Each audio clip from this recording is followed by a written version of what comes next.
마태복음 28장에는 두 가지 내용이 있는데, 하나는 성전 멸망에 관한 것이 있고요, 또 하나는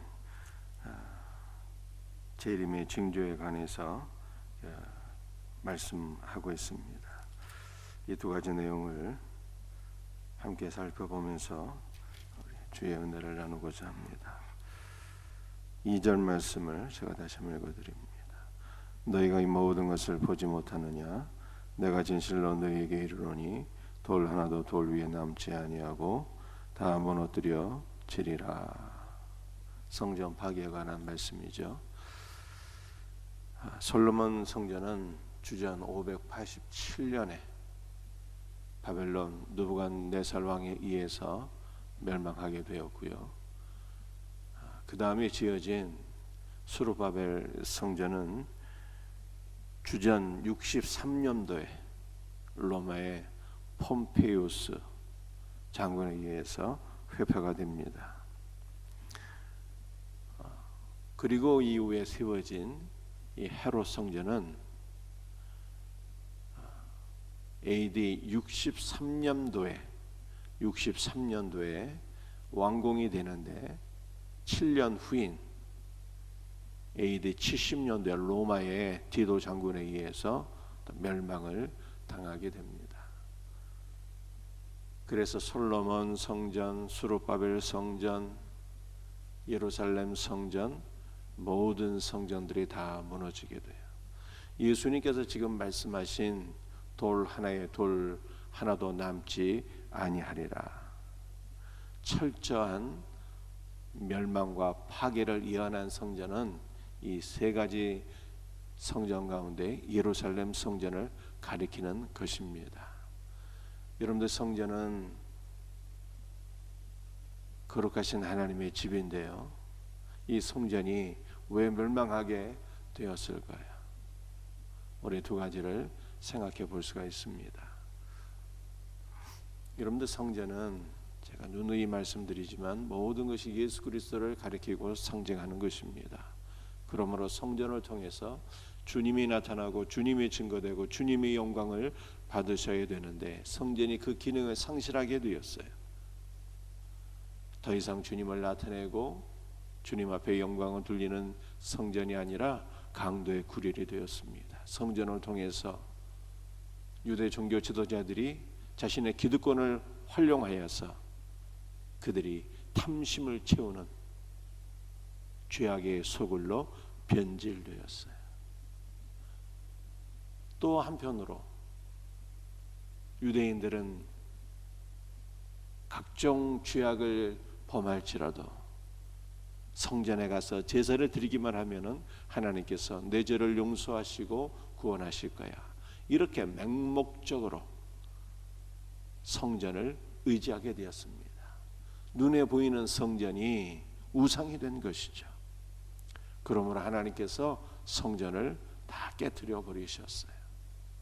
성전이 주 예수를 드러내지 못하고 죄악의 소굴이 되었을 때, 성전이 살아계신 하나님께 영광을 돌리는 것이 아니라 우상 숭배의 전이 되었을 때, 하나님께서는 이 성전을 깨뜨려 버리셨어요. 여러분들, 이것은 오늘 우리에게도 그대로 적용되는 것입니다.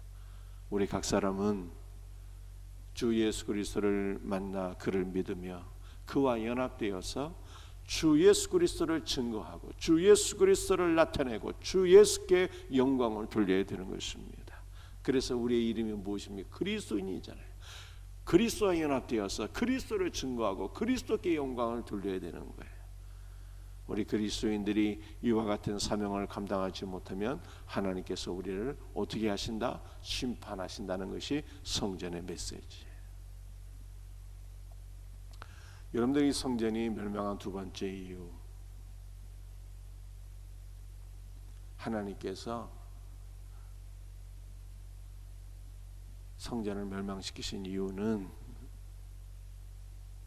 유대 종교를 심판하셨다는 뜻이에요. 유대교를 심판하신 거예요. 성전 제사를 폐하신 것입니다.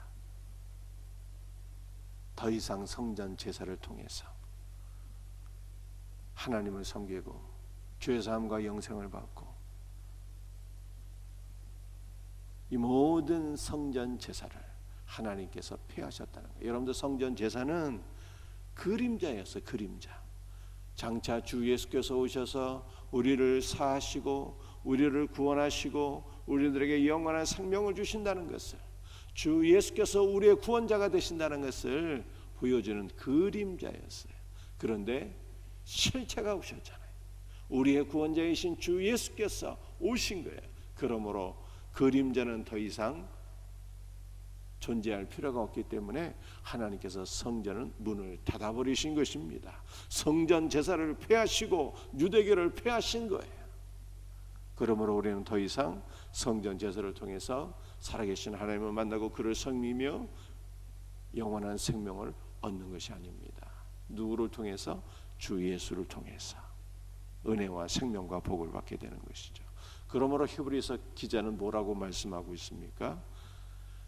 영문 밖에서 고난 받으신 그리스도께로 나아가라, 이렇게 말씀하고 있어요. 예루살렘 성전이 멸망했고 우리 주 예수 그리스도는 어디서 고난을 받으셨습니까? 예루살렘 성 밖에서, 영문 밖에서 고난을 받으셨기 때문에 영문 밖에서 고난 받으신 그리스도께로 나아가라는 거예요. 유대교를 떠나서 그리스도에게로 가라는 것입니다. 유대교를 떠나서 그리스도께로 가라. 그리스도 안에서 죄사함과 풍성한 생명과 은혜와 복을 누리라, 이렇게 성경이 말씀하고 있는 것입니다. 그러므로 우리는 십자가에서 고난을 받으시고 죽으시고 다시 부활하신 그리스도께로 나아가서 그리스도와 연합되는 복된 삶을 누려야 되는 거예요.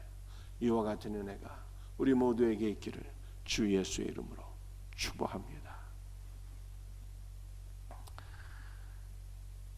오늘 본문 말씀은 두 가지라고 그랬어요. 하나는 성전 멸망에 관한 것, 하나는 재림의 징조에 관한 것. 여러분의 재림의 징조는 많이 있죠. 그러나 가장 중요한 것 두 가지만 살펴보겠습니다. 5절이요. 많은 사람이 내 이름으로 와서 이르되 나는 그리스도라 하여 많은 사람을 미혹하리라. 거짓 선지자의 등장이에요. 거짓 선지자의 등장이 종말의 가장 큰 징조 가운데 하나입니다. 여러분 오늘날 얼마나 많은 거짓 선지자들이 있습니까? 이단의 역사들이 얼마나 많이 있는가요? 대한민국뿐만이 아니라 전 세계 모든 곳들에 거짓 선지자들이 활동하고 많은 사람들을 미혹하게 되는 것을 보게 됩니다. 비질을 증거하는 자, 성경을 왜곡하는 자, 여러분들 이런 사람들이 거짓 선지자이죠. 그런데 거짓 선지자만 거짓 선지자가 아니라 그 외 다른 것들도, 우리를 미혹하는 것은 모든 것이 다 거짓 선지자예요. 황금이 우리를 미혹하고 있습니다. 황금이 나는 그리스도라 그렇게 외치는 거예요. 너희가 나를 믿고 나를 의지하라. 황금을 통해서 너희들이 구원을 받으리라. 사람들이 다 그렇게 생각하잖아요. 돈만 있으면 모든 것이 다 해결된다고 생각하지 않습니까? 돈이 구원자다. 돈이 하나님이다.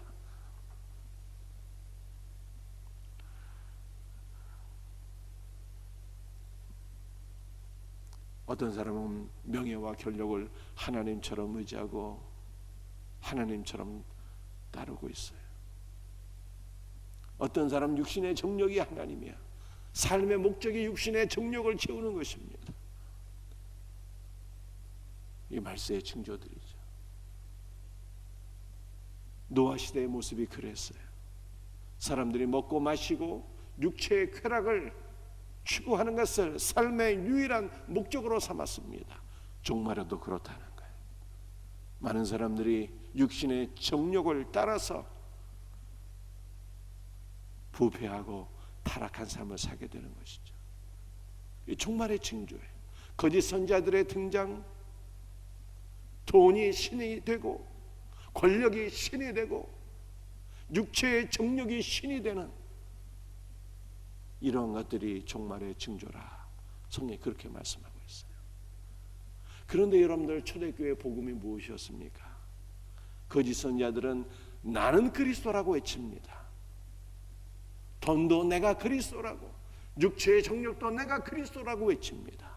그런데 초대교회의 신앙 고백은 무엇이었습니까? 초대교회의 신앙 고백은 예수가 그리스도라는 거예요. 이것이 초대교회의 신앙 고백이에요. 예수가 그리스도라. 여러분들, 이 위대한 신앙 고백이죠. 그리스도는 기름 부은 자, 하나님께서 기름 부어 세우신 우리의 구원자라는 뜻이에요. 예수가 하나님께서 기름 부어 세우신 우리의 유일한 구원자예요. 예수가 주님이라는 거예요. 여러분들, 주님이라고 하는 신앙 고백은 예수께서 여호와 하나님이시요 예수께서 만왕의 왕이시라고 하는 신앙 고백이에요. 이 두 가지가 초대교회 신앙 고백입니다. 예수가 주요, 예수가 그리스도라는 거예요. 여러분들, 이 위대한 신앙 고백이 오늘 우리들에게 회복되어지고 우리의 신앙 고백 되기를 주의 이름으로 축복합니다. 오늘 이것을 고백하세요. 예수가 주님이요 예수께서 그리스도라. 이것이 초대교회의 신앙 고백이었고 우리의 신앙 고백이 되어야 하는 것입니다.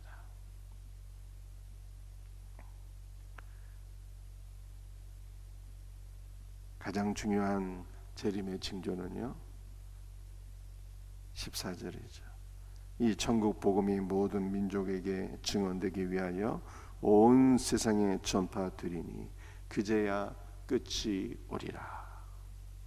천국 복음이 세상 모든 민족들에게 증거되는 것, 재림의 징조예요.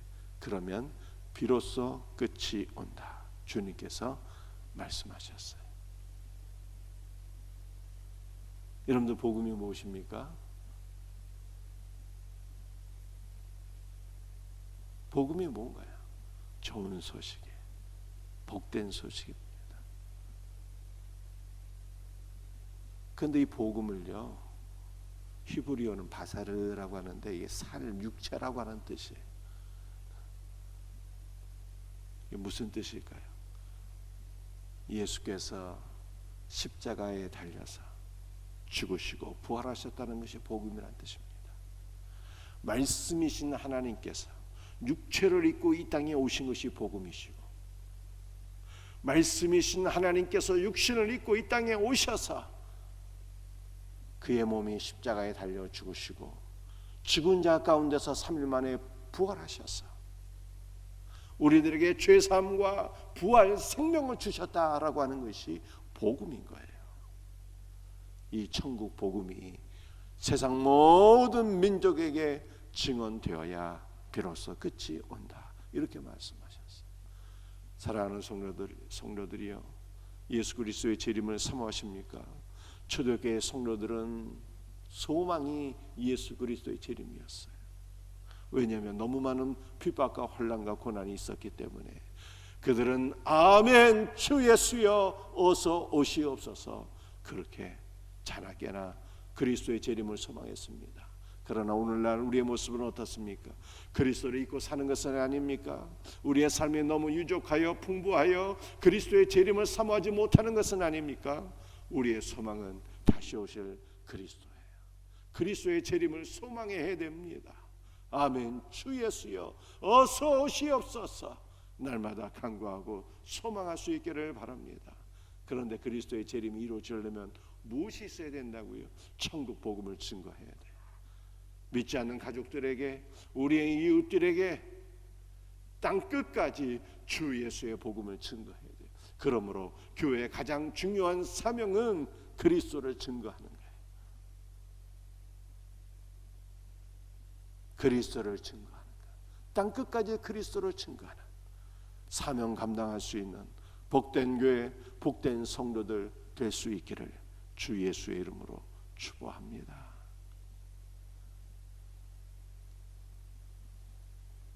기도하시겠어요?